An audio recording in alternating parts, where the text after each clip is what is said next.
എല്ലാവരും റമളാനിനെ വളരെ ആദരിക്കും. അത്താഴം കഴിഞ്ഞ് പള്ളിയിൽ ജമാഅത്തിന് വരും. സുബഹി നിസ്കരിച്ച ഉടനെ പലരും കിടന്നുറങ്ങും. അതിന് പകരം സുബഹിന്റെ ശേഷം ഹജ്ജ് ചെയ്യണം. അതെങ്ങനെ റമളാനിൽ ഹജ്ജ് ചെയ്യുക? ഹജ്ജിന്റെ മാസമല്ലല്ലോ. ഹജ്ജിൻ താമ്മത്തിൻ താമ്മ, പരിപൂർണമായ ഹജ്ജിന്റെ പ്രതിഫലം കിട്ടുമെന്ന് നബി സല്ലല്ലാഹു അലൈഹി വസല്ലം പറഞ്ഞ ഒരു അമലുണ്ട്.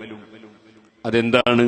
സുബഹി നിസ്കാരം കഴിഞ്ഞാൽ ജമാഅത്തായി സുബഹി നിസ്കരിച്ച് അതിനുശേഷം മറ്റ് സംസാരങ്ങളൊന്നും കടക്കാതെ ദിക്റും ഖുർആനോത്തുമൊക്കെയായി, ഇൽമു പറയലായാലും അതും ദിക്റിൽപ്പെട്ടതാണ്.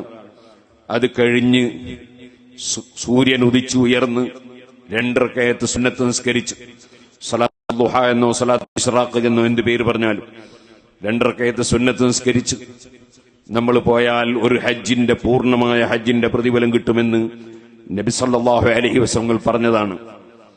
അതുകൊണ്ട് 30 ദിവസം 30 ഹജ്ജിന്റെ പ്രതിഫലം സമ്പാദിക്കാൻ ഈമാനുള്ള മുഅ്മിനീങ്ങൾ സുബഹിന്റെ ശേഷം ഉറങ്ങാതിരിക്കണം. പിന്നീട് വേണമെങ്കിൽ നിങ്ങൾക്ക് ഉറങ്ങാം.